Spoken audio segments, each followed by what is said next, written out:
This video is brought to you by Brilliant. Find out more at the end of the video and find my promo discount link in the description.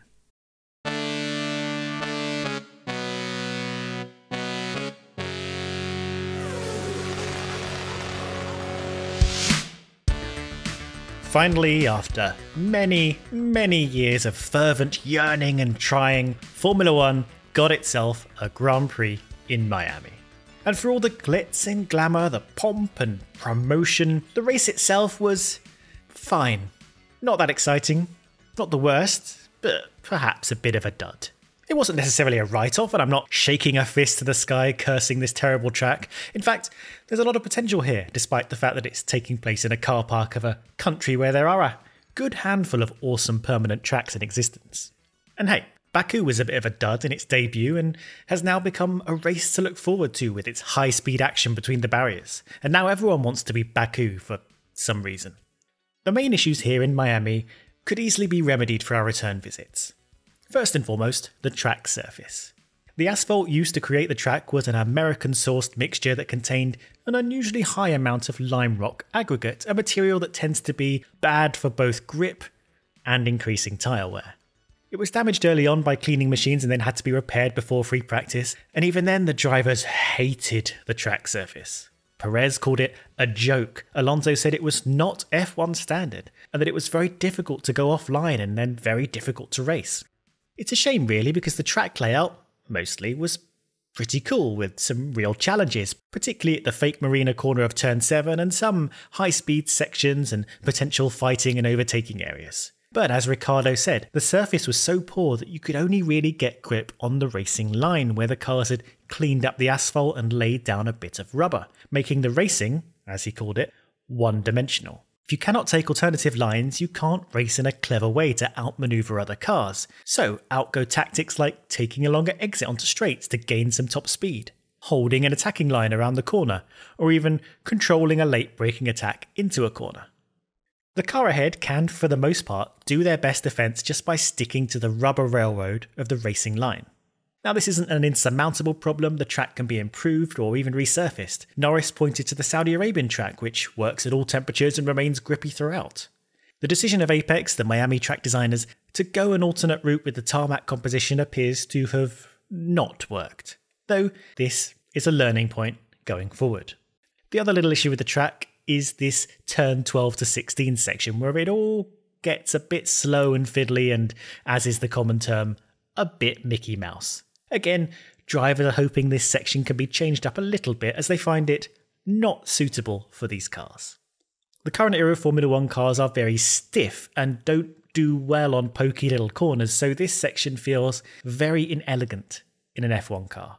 Now, having said that, I personally didn't really have a massive problem with it particularly. I think it's fine to give drivers a weird little challenge, even if it does feel like navigating a car park.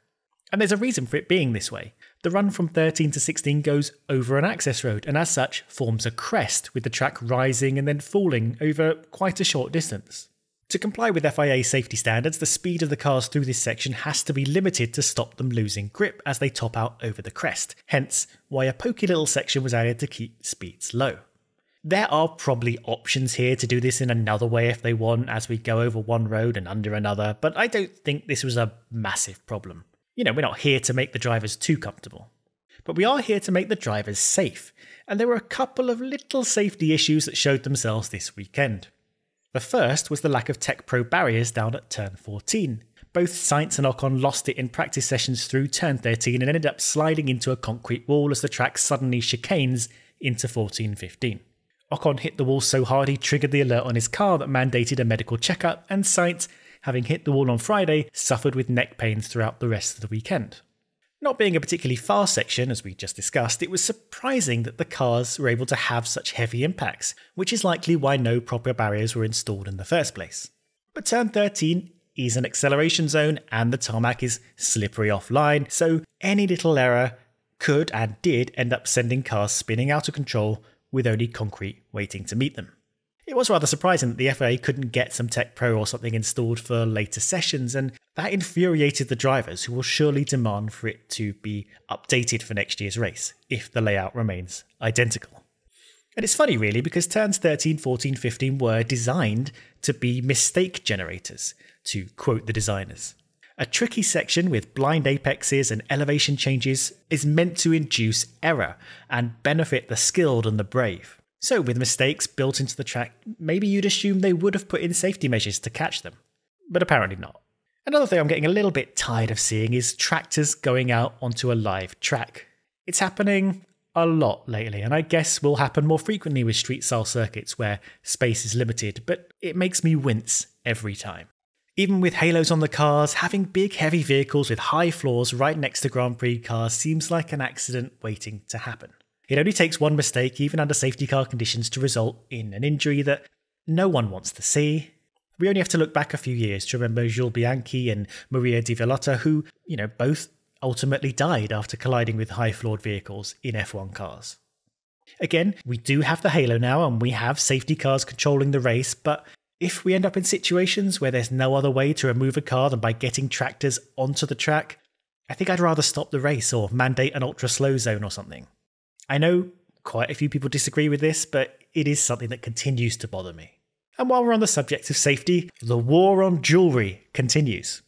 Essentially, the drivers have been banned from wearing jewellery since 2005, but enforcement has not been particularly strong and actually is basically non-existent in recent times.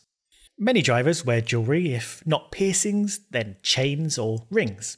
The FIA has now strengthened their enforcement by making jewellery removal part of the formal scrutineering process, where teams now have to sign a declaration that their drivers will not wear jewellery, and also that they'll wear underwear that meets FIA's fireproof standards.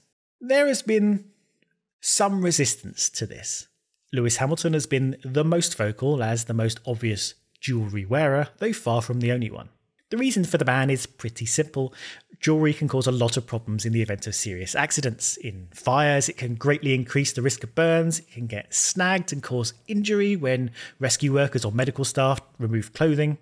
It means scans can't take place quickly, particularly if Lewis's earrings really are welded in place and not easily removable. And like with contact sports, they can cause extra injury in the event of an impact. So it all seems pretty reasonable really, and not a new rule. And the arguments Lewis makes are A, that it hasn't been enforced for years, so why now? And this is not a great argument, as the FIA can easily argue that the problem was that it was not being enforced, and safety is their mandate. B, Lewis argues that the drivers are adults and should have some personal choice over how they mitigate the risk of such things. And that is an interesting point to ponder, I guess. You might consider it a scale, and on one end, some of the safety measures that the FIA enforces affect everyone. This includes forcing all the cars to have halos, making sure barriers are suitable for impacts, controlling the track speeds with safety cars if required, things like that. These are things the drivers can't opt out of. Changing these things will affect everyone. But then at the other end, there are things that solely affect the individual driver. If Lewis keeps his jewellery on but then gets badly burned or injured because of it, that's affected just him. Then again, you could categorise the hands device in that way, or helmets, or, fireproof race suits altogether, to be honest. So where is the limit on what the FIA should and shouldn't mandate? Honestly, there probably isn't one. Most sports ban jewellery, and the FIA has just been a bit slow on the uptake, to be honest. And the FIA, as the operator and safety monarch over the series, has the right to demand whatever they want from people who take part in it. Now, having said all that, it is far, far less likely that some jewellery is going to cause a grievous issue than a barrier without crash protection will, or that cars might accidentally hit a tractor. So, I hope the FIA doesn't get themselves distracted from the bigger fish. Anyway, maybe we should talk about the race itself. It was pretty processional for reasons we've highlighted already, but the late safety car did bring out some last-minute interest. One thing is that it kept George Russell's run of good fortune going. Having had a bad qualifying for reasons he himself didn't fully understand, as the Mercedes car continues to be its own worst enemy, Russell decided to start on the hard tyres and go for the alternate strategy of running a long first stint, making up places as cars ahead pit, and then just try and be as aggressive as possible. And who knows, it's a high-speed, street-style track, maybe a safety car will bring a blessing. And that it did. On lap 41, Gasly and Norris clashed, causing a virtual full safety car, which allowed Russell to nip onto the mediums and run a fast, final stint on fresh, softer rubber securing 5th. Before the safety car, he was already positioned to be net 7th had he stopped, so as soon as the VSC was called, this was a no-brainer. He dropped 2 positions, but was able to take them both back on his superior rubber.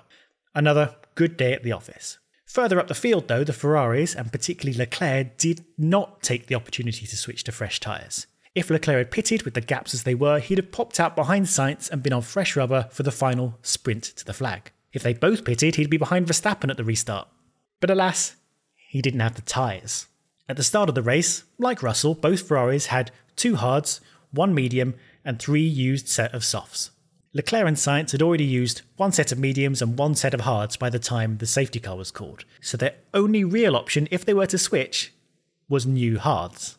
And Ferrari calculated that with the reduced grip and longer warm-up phase of the hards, staying out on their current warm hards was the overall faster strategy. And while they did try and attack, Verstappen was just too quick. And as for Red Bull versus Ferrari going forward, the ball now very much looks in Red Bull's court. They are chewing through that points deficit to Ferrari at the moment, and it's only reliability issues stopping them from a serious lead in both titles. Ferrari are suffering from lower top speeds than the Red Bulls, and they eat through their tyres quicker too. So they're on the back foot on 2 fronts. But Leclerc looks very up to the challenge.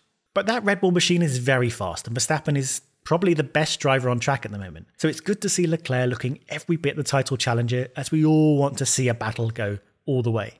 But if Ferrari want to take it to Red Bull, they're going to have to respond to their issues, or the titles will be flipped sooner rather than later. But next we go to Barcelona, and I'm approaching this with optimism. Yes, it's been a bit of a duffer track for many years, but these 2022 cars have proven so fruitful in following each other that we might actually get some actual action on our hands. Imagine these cars chasing each other through Catalonia's fast turns. It could actually be exciting. I guess we'll see. If you want to get your teeth stuck into understanding more about STEM topics, then today's sponsor, Brilliant, will be right up your alley. Brilliant is a wonderful tool for interactive learning in mathematics, science and tech, and data and computer science. Brilliant understands that not everyone learns at the same pace or in the same way, and that the best way to learn is interactively.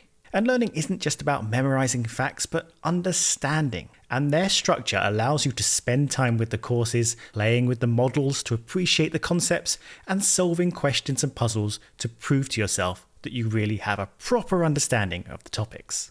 And it feels good too. There are many topics where I realise I don't have a proper grasp on it and want to understand them better. And then to use these tools to empower your own knowledge, take yourself to the next level, it's exciting and interesting. And Brilliant helps you get there. And from there, avenues open up, whether it's understanding something you've had a long interest in, like technicalities of F1, or even moving forward with confidence professionally. Opportunity comes with greater understanding. To get started for free, visit brilliant.org/chainbear. You could click the link right there in the description. The first 200 of you to click that link will get 20% off Brilliant's annual premium subscription. Thanks.